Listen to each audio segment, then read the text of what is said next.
Hello everyone and welcome to the Smashy Business Show. Today is Wednesday, June 4th, 2025. I'm Abdul Majid Awan. And I'm Warad Ahmed, and we've got a packed show for you today. Firstly, we're going to be discussing how Huda Kattan has taken full ownership. She's reclaimed full ownership of Huda Beauty. Secondly, we're going to be discussing how Mubadala has been recognized as the most active sovereign wealth fund in the world. We're also going to be discussing how this Lebanese Prime Minister Saad Hariri has launched the Dhabi-Based AI investment firm. And finally, Kuwait Investment Authority has joined a $30 billion global AI infrastructure fund that is also backed by Microsoft, MGX, and Elon Musk's xAI. The very first story, the biggest story yesterday, there was a very funny story behind this story that it got leaked. Everyone got an email that we'll publish it at 5 or 5:30. And then you have Vogue Arabia that just went ahead with it. Everyone just started publishing it. No one cares about embargoes nowadays, I think. But Huda Kattan has officially taken back full ownership of Huda Beauty. The Dubai-based entrepreneur has bought TSG Consumer Partners, regaining 100% control of the brand she co-founded in 2013. This marks a major milestone in the evolution of one of the world's most influential beauty businesses. It indeed does. And basically what she had to say was, taking back full ownership of Huda Beauty is a deeply important moment for me.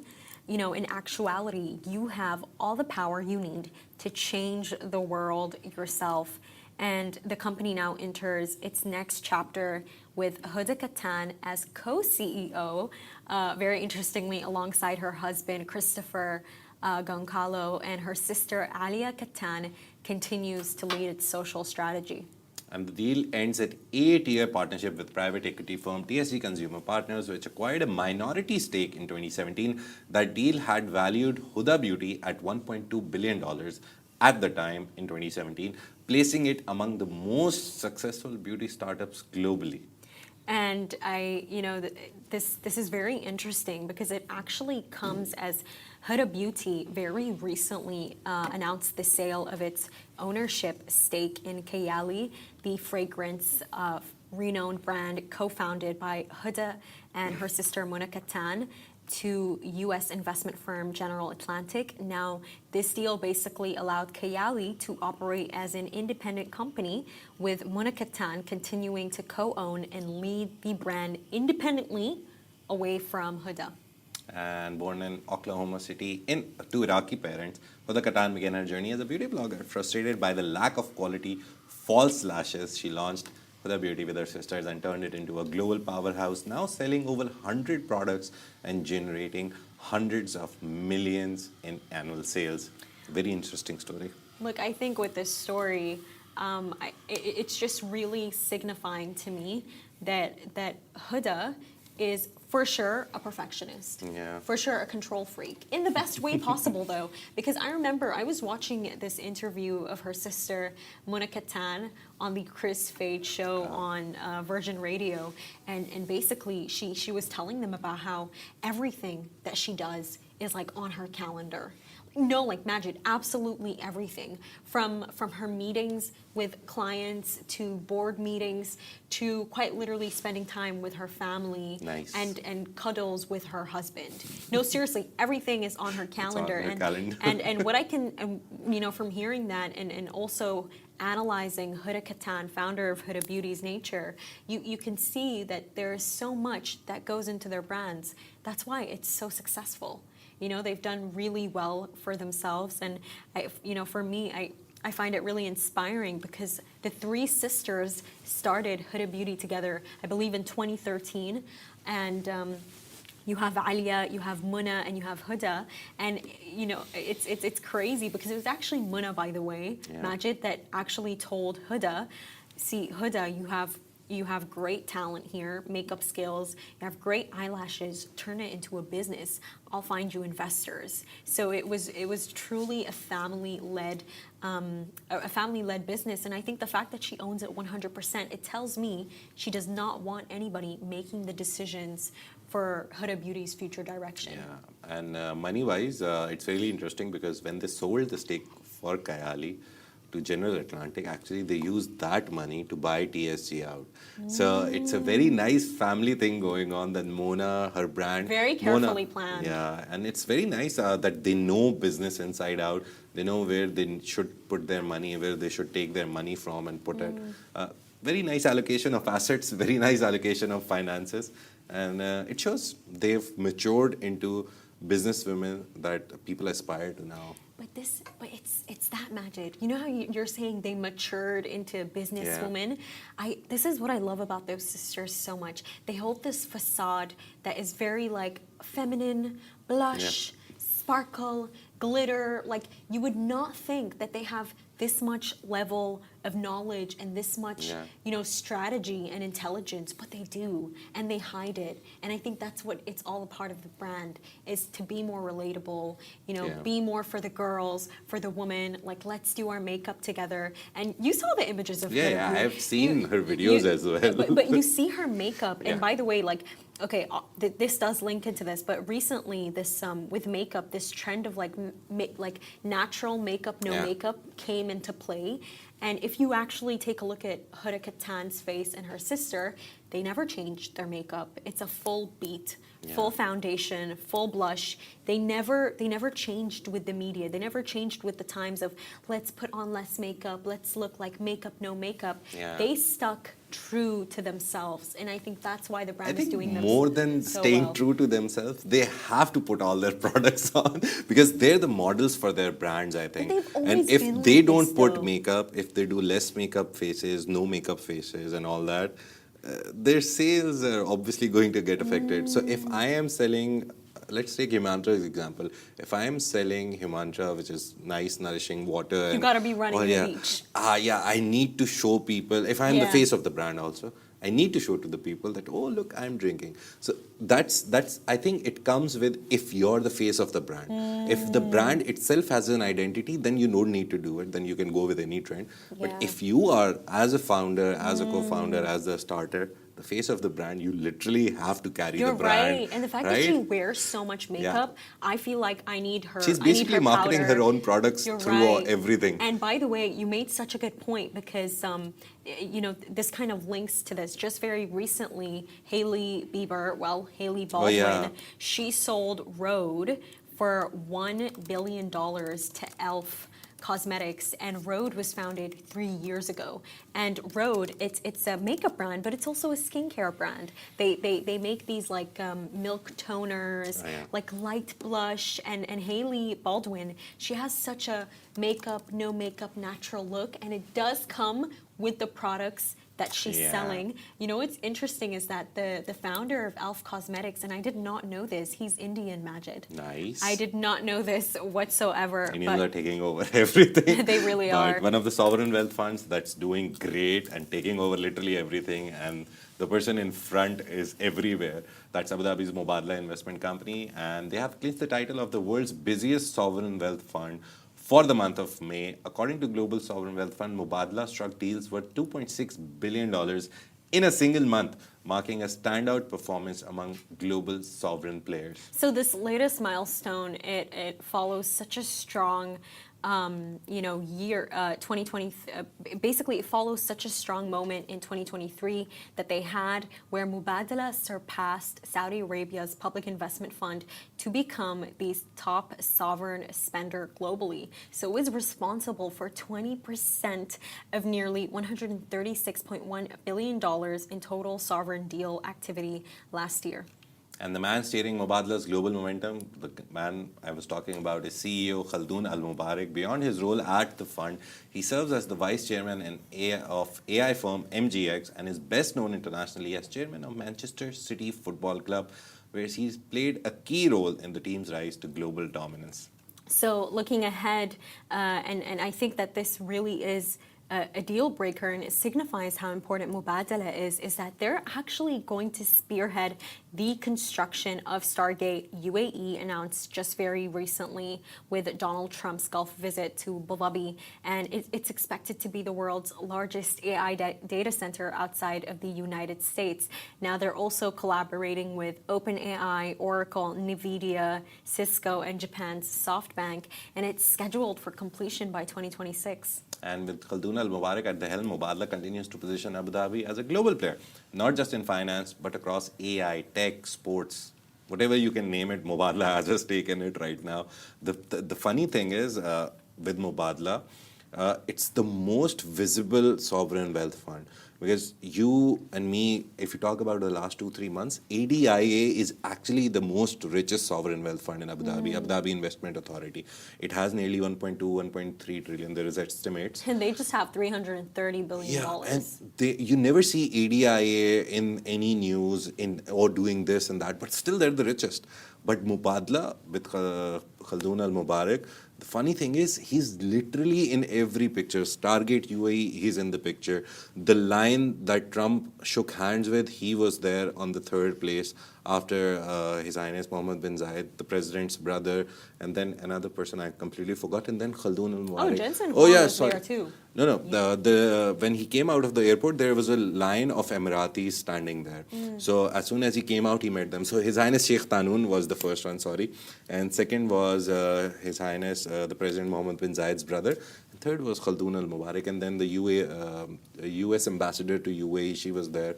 So the whole list, he's always there.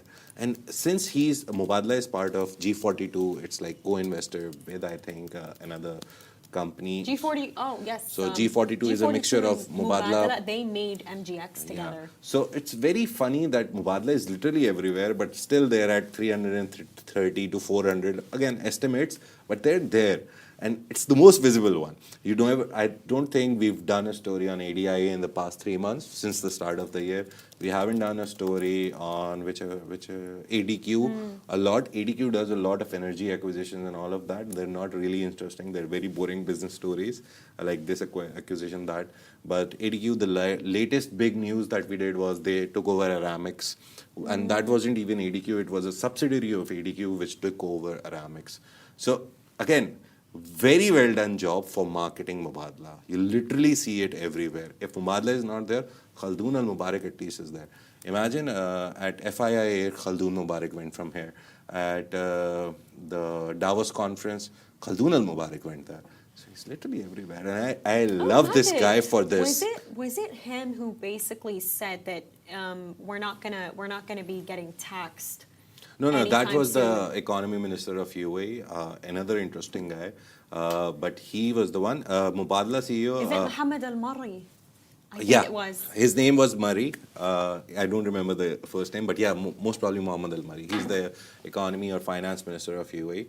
The funny thing about him, the most interesting thing in the last speeches, he said he has an AI. They have in Mubadala an AI chatbot or AI assistant or someone who sits as on a board seat. So if you have like 12 board members, one of them is an AI software that they use. I still don't know how I feel about this. Yeah, so he said that without that input, if there is a board meeting or if there is any kind of meeting and they don't include that AI model LLM, I don't know what that is, he just said AI board member. If they don't include him, he says, I don't go to the meeting. Because I want that input whenever I'm making any decision regarding finance. This is what I mean. If he said that, then you know that this is a very strong character. Yeah. This is a very firm character. Like I do truly believe that when Elon Musk, phoned all of those G42 executives to tell them, please, you cannot do UAE Stargate without me. Like, xAI, I can't be left out like that. I thought we were friends. There's no confirmation if it was Khaldun who responded. The scoop was done by Wall Street Journal. But if that man is speaking that way, then you know that he not only is he heading the company into such a successful track record as he would like to describe it, but you know that this is a person who is standing very firm. Yeah. And from that person to another person-led story. Former Lebanese Prime Minister Saad Hariri is setting his sights on the global tech industry, this time from Abu Dhabi. Hariri has launched an investment company named Genesis SPV Limited, officially registered in Abu Dhabi Global Market or ADGM in late May. So according to ADGM filings, Hariri is listed as the sole shareholder of the new firm. So while the venture is still in its early stages, people familiar with the matter say Genesis will focus its investments on the global technology sector with particular emphasis on artificial intelligence, according to Bloomberg. Yeah, and though representatives for Hariri have declined to comment publicly, the launch marks a deepening of his relationship with Abu Dhabi. After stepping away from Lebanon's political scene in 2022, which is very recent, Hariri has made the UAE capital his primary base of operations now. So in recent years, he has taken on a more strategic role in the region, emerging as a close advisor and gatekeeper to His Highness Sheikh Tahnoon bin Zayed Al Nahyan, who oversees one of the world's most powerful investment empires, valued at $1.5 trillion. And the launch of Genesis SPV aligns closely with Abu Dhabi's broader ambitions to lead in artificial intelligence. And the city is already home to major AI players like G42, MGX. If you listen to the show, you would know these names by now, by heart. And Hariri's new firm could soon become part of this growing tech ecosystem. And it's very interesting. A former Lebanese PM has chosen Abu Dhabi. We always do these stories. Richest man in Nigeria brings his family office to Abu Dhabi. Naguib Sawaris, the guy who started Monify in Dubai, his brother Nasif Sawaris' family office is in Abu Dhabi. Literally every family office is trying to set up something or some part of it in Abu Dhabi. I think, you know what, honestly, this tells you? It tells you how multifaceted the Lebanese people are. I remember I was at this event. I won't say where this event was, but I met this really great marketing manager, Majid, and she was Lebanese. And she was just telling me about her career progression. You know, she was a very famed journalist, turned into PR, and she was like, you know what, next year I might just go run for minister in Lebanon. And I'm like, wow, you guys are all the same. I even know a really close family friend. They used to work here. They were a director in a famous company. Then go to Lebanon, become a minister. I think it's a very interesting trend here. It holds true. What were they saying that? What's that called? Master of one, Joker. What's that? How does it say? Joker of not Joker. Something Jack of all trades, Jack of all master of trades, none. master of none. But I recently saw a movie, and there was two guys having a conversation, and one guy was telling the other guy there is a continuation to it, and I was like, never heard of it. So it's Jack of all trades, master of none, but better than master of one. And I was like, okay, weird. Makes sense that you know a lot of things, but you're not just a master at one thing, and somehow if that one thing gets taken away from AI, which we've seen a lot. An update on Microsoft, 400 more people, one of their branches in US, they fired 400 more people. Every day there's like 200, 400, 300, somewhere getting fired. So yeah, if you're a master of one right now, I think it's very difficult to survive. I remember I was giving my IELTS, and this was the exact same topic which she told me to speak on for 2 minutes, and I was like, okay, what do I say? And I remember I had to argue for it. And I kept saying, oh, this, jack of all trades is better, blah, blah, blah. And then she asked me, and after that, 2 minutes of whatever you say, they ask you questions. So it's kind of a discussion. And she said, why do you believe that jack of all trades is better? I was like, because if you're a doctor and you don't have good communication skills, the patient is lying on the table and you don't know how to talk to them, soothe them, make them my God, prepared. I remember it was Mohammed Al-Abbar, founder of Amar Properties. He said that in a speech. He said that, you know, with a patient, like they're gonna die. I remember. Oh no, he said that with a patient they're gonna die if you're having a 3-minute meeting. Oh yeah. Like, he can't start. Oh, yeah. I'm sorry. But again, just flashed. I think every field now in the world right now needs you to have extra skills. You're an engineer. Okay, you're great at 3D drawings, renderings, and buildings and everything. But you need to have communication skills, leadership skills. You need to have, AI skills now as well. So yeah, jack of all trade works, but don't be a master of one in this age. There's AI. You can literally learn anything within 2 to 3 days. Yes, you can. And more AI.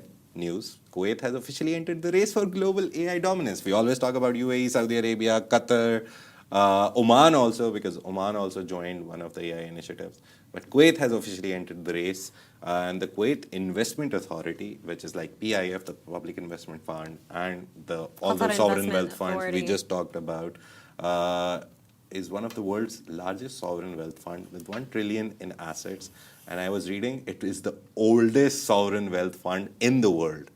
So it's That the is really first ever, impressive. yeah, and has joined it. Basically, KIA has joined a 30 billion artificial intelligence venture that includes some of the biggest names in tech and finance. So the initiative has Microsoft involved, Elon Musk's xAI, Larry Fink's BlackRock, NVIDIA, and Dhabi-Based MGX among its key partners. Now, while financial terms were not disclosed, Kuwait Investment Authority becomes the first non-founding financial anchor in the venture, marking its first major investment into artificial intelligence. And the joint venture aims to raise $30 billion in private equity to develop global AI infrastructure.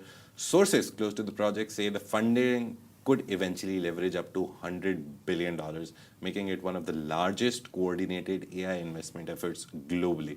So Abu Dhabi's MGX, one of the founding partners, is backed by Mubadala investment company. Now, what this move does is that it really does cement the UAE's ambition to position itself as the leading hub for artificial intelligence. And now they have Stargate UAE that is coming up, that's going to have 100,000 NVIDIA chips. And meanwhile, Saudi Arabia also stepping up. Its public investment fund recently launched its own AI company called Humane. Again, I will say, whenever I take the name, I will say it, that it's a very nice wordplay on the word human, and has signed deals with NVIDIA, with regional powerhouses now fully in the AI arena. The GCC's next major frontier is clearly digital and AI. And Kuwait coming in, it was really interesting. As soon as I saw, I was like, Kuwait, we don't really talk about it much. They don't do much. Then I read $1 trillion. I was like, No. PIF is nearly $1 trillion. You know what? You say you don't do much, but they honestly do. It's just the media coverage is limited. There is probably a lot that They is don't have a unknown good here. marketing team on a national level. Probably, but you know what it is with this entire $30 billion AI infrastructure fund? It seems to be very silent, Majid. Yeah. Very silent, very unknown. And I think the fact that you have this $1 trillion powerhouse that is working with Elon Musk, working with Larry Fink, I'm really excited to see the project that they come up with, especially when I was looking at the shareholders in xAI. And if you notice there, Qatar Investment Authority is involved. You have Hussein Sajwani involved, Kingdom Holding Company, founded by Oman also. Prince The Al Walid latest bin one Talal. was Oman. That is really interesting. Yeah. So Amman Investment Authority too, and you have Kuwait Investment Authority, which Yeah. in this case is completely left out. So it intrigues me that out of everything that they decide to join, it's this $30 billion AI infrastructure fund that not much about is disclosed. It does not even have a name. It's just that when you look at all the names and then you see BlackRock in it, it's a very secretive project. The main details are very simple, that they will come together, sit together, and each one of them will try to find people who have money. And they'll accumulate $30 billion and start building data centers. That's the main, very easy words idea. It's not that easy, it's very complicated. But they will go to private equity firms. BlackRock, largest asset manager in the world, 1.4 trillion, I think, last estimates, their assets under their management. Everyone will try to gather money from here and there, and this cohort, this whole setup, wants 30 billion to start off with, and then the 100 billion target is also there. So they're just building data centers. Literally everyone right now is trying to build some of the data centers, because I think that is going to be the next currency, data.